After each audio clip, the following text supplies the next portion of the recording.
It really seems like the Tekken team don't understand optics and they can't catch a W because they're insisting on giving themselves L's. Now, obviously, you guys have all seen the situation on Twitter, or if you haven't and you need to be brought up to speed, Rip and Spaghetti Rip will no longer be commentating the Tekken World Tour. You guys know those names in the Tekken scene. They're synonymous with commentary. Like when I turn on a Tekken stream, I usually expect to hear one of their voices. And regardless of how you feel about both of those individuals, it's kind of irrelevant because they are mainstays of the game. Like people are used to hearing them. And in this turbulent time where everybody's pissed at Tekken 8, numbers keep on dropping, people are going back to older Tekken games or even finding other fighting games to go and play. You'd think you'd try to give yourself a win or do something that is not going to make the people on Twitter speak out about it. Now, I know you might be thinking, you guys, you just keep on complaining, but you need to look at the pattern of events here. They keep on doing things for people to raise their eyebrows at. Now, the first instance of this was Rip. Rip posted a 2.5 hour, maybe 3 hour live stream. I only got through some of it, but the gist of it is basically that he's not going to be working the Tekken World Tour and that he doesn't know when his next dates for Tekken are. I think he's booked on a couple of things, but he's not entirely sure of what the future holds for him in terms of commentary in Tekken. Now, unfortunately, because we don't have actual receipts, because we can't sit in on meetings where they decide these things, we need to speculate. And as much as speculating might not be the best course of action, that's really all that we can do. Based on who Rip is, and he's always been somebody that has never been shy of telling people how he feels about something, regardless of whether he works for them or not. And then based on what they've done to martial law, which is bastardize the character and butch everything that he worked towards, it stands to reason that maybe he did a bit too much talking and they don't want him on the commentary desk. Whenever I've seen Rip criticizing what they've done to law, it's never been in the manner that maybe I do it, or Frame Whisperer, or some of the other people that might appear on my podcast, or other YouTubers that you might know. It's always been very cordial and to the point. I've never seen him lose his shit. So now to me, it looks like you can't even criticize something that is so blatantly obvious, that we can all see what they've done to law. And I put this tweet up and people asking, how did they nerf law? It's not about nerfing law. They didn't nerf law. Law might be as strong as he's ever been. Problem with law is that they've taken away all the execution that made him special for no reason whatsoever, because people that were going to use martial law were going to use him regardless of difficult execution. I didn't even know what DSS was until towards the end of Tekken 6. I had no clue what it was. I played martial law because he looks like Bruce Lee. And most people that pick up martial law look at him and go, oh, it's Bruce Lee. I want to try him out. On the surface, martial law is not difficult to use. It's only difficult to use when you start to delve into all of his mechanics and you want to play him optimally. And that is something that Rip has been known for. Rip has come up with a lot of tech over the years that they have washed away. And he's been vocal about it because of course you would. If you've invested all of your life into a character, or you've invested a lot of time into the character, you've put in the hours to do the right commentary by him, and you've shown tech to the community. I mean, his page is called Level Up Your Game. And then they just start taking it away for no real reason because casual players don't care about any of that stuff. Of course you're going to be vocal about it. But again, he was not vocal in the way that I am vocal or other YouTubers. And it looks like he's been removed from his duties. Now, it's not to say that you can't get new people and you can't get new blood at the Tekken World Tour. But it's kind of like with wrestling where you hear the same voices week in, week out. We're used to hearing Michael Cole now. If Michael Cole spoke up about something that wasn't particularly good in the WWE and then he was just gone, you might say, well, he's speaking up about his employers. But then as somebody that is watching, somebody that is also dissatisfied at the product and sympathizing with what Michael Cole is saying, we're all going to raise our eyebrows and say, well, he wasn't rude about it, he just told the truth, and now you guys have gotten rid of him. That's what it feels like with the Rip situation. Now, I am speculating, we don't know, but I can only speculate based on his live stream, him saying, I don't know what's going on, and being vocal about a character that the Tekken team has butchered. And there is no discussion with that. They have butchered martial law. Then you get to Spaghetti Rip. Now, obviously, in the past few weeks, Spaghetti Rip has been involved in conversations with several YouTubers and people have been mentioning his name. There's been all sorts of things flying around. Obviously, there was some stuff that came from even my podcast. But regardless of what you think of Spaghetti Rip, regardless of what anyone thinks, he is also a mainstay in the Tekken commentary sphere. We're used to hearing his voice. We're used to opening up a live stream and hearing ladies and lads. And in this turbulent time of Tekken, for them to say, yeah, you're out, we're all going to look and be like, what the hell is going on here? Now, maybe it's because his name was coming up constantly in a lot of the controversies going on, and maybe because he was vocal about some things. And to his credit, on Heat Speak, he did have a lot of professional players on there, and they were criticizing the game in some shape or form. And maybe that was too much. I saw some comments of people saying you can't criticize and commentate, you have to pick a lane. I saw some people saying that certain commentators are professionals, not that Spaghetti Rip isn't, but they're saying that these commentators that are not being brought up in this conversation have said nothing, regardless of how they feel about the game. Which is just like, I understand, like, you work for the company, but at the same time, we can all see what's going on here. Yes, commentators are basically influencers in some sense, but I don't feel like any of these commentators said anything to warrant them losing their jobs. Now, again, I'm speculating on that, but regardless of that, the optics are really, really bad. At a time where everybody's raising their eyebrows at Tekken 8, casual and professional or intermediate, you remove two of the people that are integral to the commentary scene. And the reason that it's even weirder for me is because that's a theme that is prevalent in Tekken 8, removal. They remove legacy mechanics. They remove tech that players like Rip have come up with. They remove execution. They remove character weaknesses. They remove nuance and complexity. And now they've removed two commentators that we're used to listening to. It's like they don't understand that they're not Mortal Kombat. The reason I bring up Mortal Kombat is that Mortal Kombat is like a Ferrari badge. As much as I might say a bunch of shit about MK11 and MK1, at the end of the day, Mortal Kombat is such a juggernaut that they could, hear me out, they could actually abandon the pro players altogether. They could tell the pro players at every single turn, go and fuck yourselves, we're not listening to you. Literally. And I don't think it would affect Mortal Kombat 1 sales the way Tekkens are being affected, or at least the public perception. Mortal Kombat is too big of a franchise. I was trying to explain to people the other day that although it's not as big as Dragon Ball or Naruto, if you release a Dragon Ball or Naruto game, regardless of how the previous one did, more often than not, people are going to pick it up, and they're going to pick it up in droves. Sparking Zero, for example, it sold very, very well, but the reputation is not good. A lot of people have dropped off of it, but you can bet everything in your bank account, if they announce Sparking Zero 2 tomorrow, not only will everybody else go out and purchase it, I will also purchase it. It's Dragon Ball. It is what it is. Same goes for Naruto. I might be pissed at Naruto Connections, but if they release a Storm 5 or Storm 6 trailer, I'm going to go and pick it up. As a matter of fact, Shonen Games put on his channel the other day that they're getting a Naruto update called Evo, and it looks fantastic. And I was like, yeah, if I had to pay for that, I would pay for it immediately. It's just one of those franchises. Mortal Kombat can ignore its competitive scene. It can completely ignore the pro players. It can completely ignore the intermediate players and solely focus on the casuals. And I still think the game would do well. I don't think Tekken has that luxury. And it seems to me like they're ignoring every single thing that the pro to intermediate players are telling them, including choices for commentary, because now people are being very outspoken about this, and they're driving a bigger and bigger hole for themselves. Now, you might say that I'm dooming, but I don't have control over the Tekken community. I'm just calling it how I see it, and that is exactly what's happening. Numbers are falling off. Players like Fighting GM are reporting that they're waiting in ranked for 1 hour.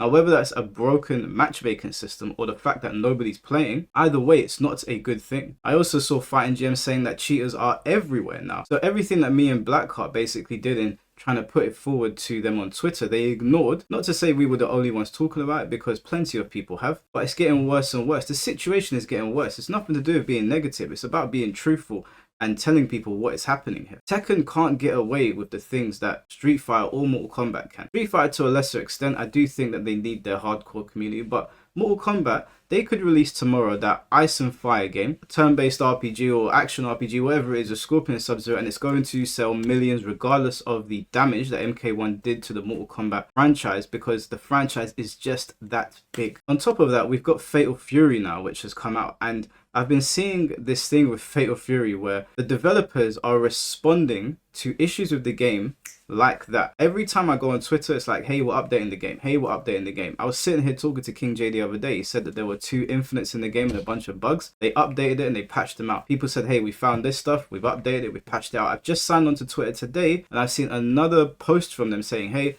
we found these issues, we're patching them out. Now, I know Tekken is a much bigger game, and maybe they don't have the Saudi money, maybe they don't have the budget, but the response time to issues in this game is absolutely shambolic. And not only is the response time shambolic, but how they respond is even worse. Not only do they not do their jobs in a sufficient time, they do the opposite of what we're asking. It's like they listen to what we're saying and they go in the opposite direction. Case in point, the life bars.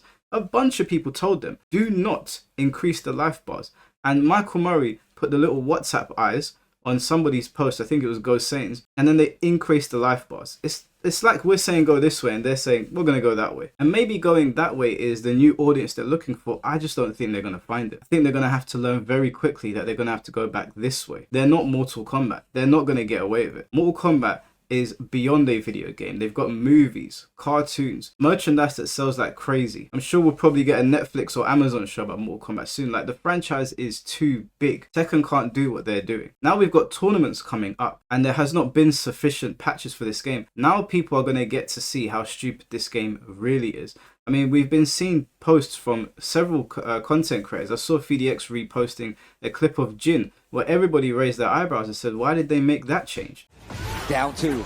Oh, he is one interaction away. Oh, got the right punish. 2-4. Avery takes out John Ding. That is a long way to ride. One of these players coming so far to be. And just the other day, Austin Ash won a tournament. And I saw some people saying, well, if he's winning tournaments, what's the problem? The problem is that this game isn't made for casuals or pros. And what I mean by that is that, yes, there's still enough legacy knowledge in the game for somebody like Austin or Artif or Anakin or any of the people you're used to seeing at the top still dominate, because it's still Tekken. But there's too much bullshit to satisfy them. So they're still annoyed at the game. They don't like the direction it's gone in. I mean, do I need to explain to you the differences between Tekken 7 and Tekken 8 and why people are annoyed by them? But then, because there's too much legacy knowledge, you've created this game where the legacy players are still going to open up the casuals very easily, because on the surface it's still Tekken. And then the casuals have got to watch a 25-second cutscene where their character is floating in the air and they wake up in the corner, only for it to happen all over again. At this point, Tekken 8 has turned into a turn-based RPG. That's how it feels. So yeah, the pro players are still going to dominate. The intermediate players are still going to dominate. But the point of a game is for it to be fun. A game is supposed to be fun first. And everybody, almost unanimously, I won't say everybody, but almost unanimously, people are saying this game is not fun. So yeah, you'll probably see the same people winning these tournaments. Of course, there's enough legacy there for Tekken veterans to still win, but there isn't enough to keep them happy long term. A lot of them are going to keep playing this game because it's their job. They get paid to play Tekken, they're sponsored, or this is how they make their living. But most of them, if not all of them, are saying this is not fun, this is bad. And then everything on top, now the commentator controversy is getting worse and worse. The quote retweets on the tweets from Spag and Rip are not good, and so the numbers are going to keep on dropping. And then you look at a situation like them saying this is meant to be a spectator friendly game, but everybody's saying it feels like we're watching the same character over and over again. It's very, very boring, and it's very hard for me to sit through a Tekken 8 tournament, because it is very boring. Again, we're watching 25-second cutscenes for the most time, and everyone's been homogenized because they've patched out character weaknesses, which is something that started happening at the end of Tekken 7. We saw with Marduk with his up forward 1-2, a move that he didn't need. I believe it covered like a 12 frame punish hole in his game. For what reason did he need that? And they've continued that trend. I think it was 12 frames anyway. But you know what move I'm talking about. Up forward, he chops you and he slaps you down, and it knocks you into crouching. On counter hit, he can knock you onto the floor, and it just turns into a nightmare. And I'm a Marduk player, so take it from me, it was not a good change. Made him astronomically stronger, which is not something you want to hear when you're talking about Marduk. But because of these things, it's made the whole game boring. I feel like I'm watching the same character with a different skin a lot of the time. And then you want to talk about spectator friendly modes. I went back to DOA 5. That game has spectator friendly modes. It has built-in tournaments in its lobbies. It has built-in kumites. It has a 2v2 system in there with people that you can actually team up with. So I can be with somebody and they can be with two people in the lobby, and we can play, and it works perfectly fine. They've got dynamic camera angles. And you might be saying, well, Mike, piss off over to DOA then. That's exactly what I did. I'm only talking about it on my YouTube channel because we talk about fighting games on here, but I've been on DOA and I've been enjoying myself on Bleach. Like, I'm not going to sit there and play a game that I can't stand, but we're certainly going to talk about it. We're definitely going to blow this up because the situation is becoming more and more ridiculous.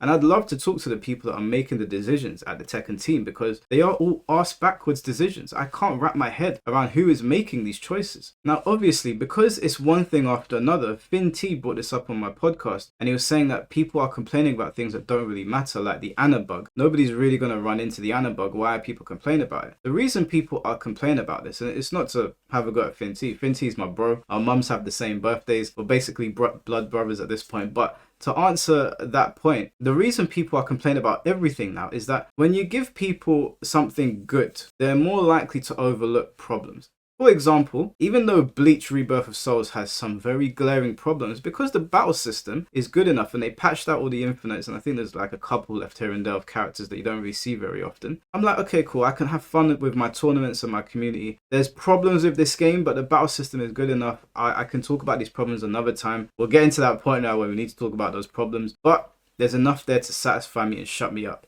In Tekken's case, there are so many problems at the ground level that now when somebody sees an issue that maybe is not likely to be played out in a match, they're like, look, another problem with the game. I mean, we've just seen another Infinite with Safina now, where she can't get off the ground and she's bouncing around like it's a bouncy castle or she's a basketball. And although you're probably not going to encounter that in a match, God forbid they do that on the world stage at a tournament, it's another thing. It's every day we sign onto Twitter and it's more bullshit regarding Tekken. I mean, we were poking fun at Mortal Kombat for so long, but I gotta say, like, the stream of bullshit that we've seen from Tekken 8, I think that they're about to outdo Mortal Kombat. And again, unlike Mortal Kombat, they will not get away with it. They don't need the pro players over at Mortal Kombat. As much as people might not like me saying, they really don't. You just gotta look at the sales of this game and look at what kind of franchise it is. They really don't need us. We just talk about it because we're passionate about the game. But Tekken does need its competitive players.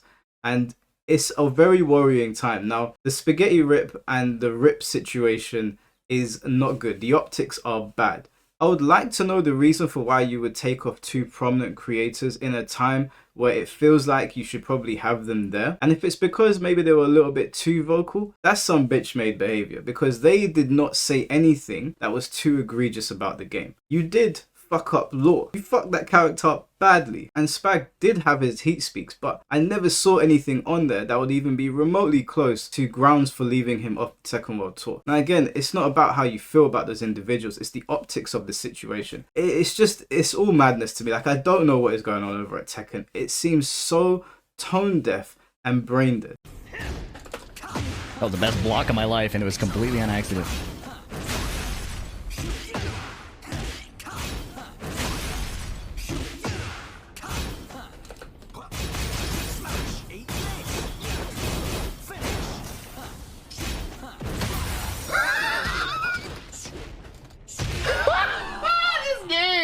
It's so dumb, bro. I'd like to know what you guys think, so let me know in the comment section below, and I'll catch you guys very soon. Take care and peace.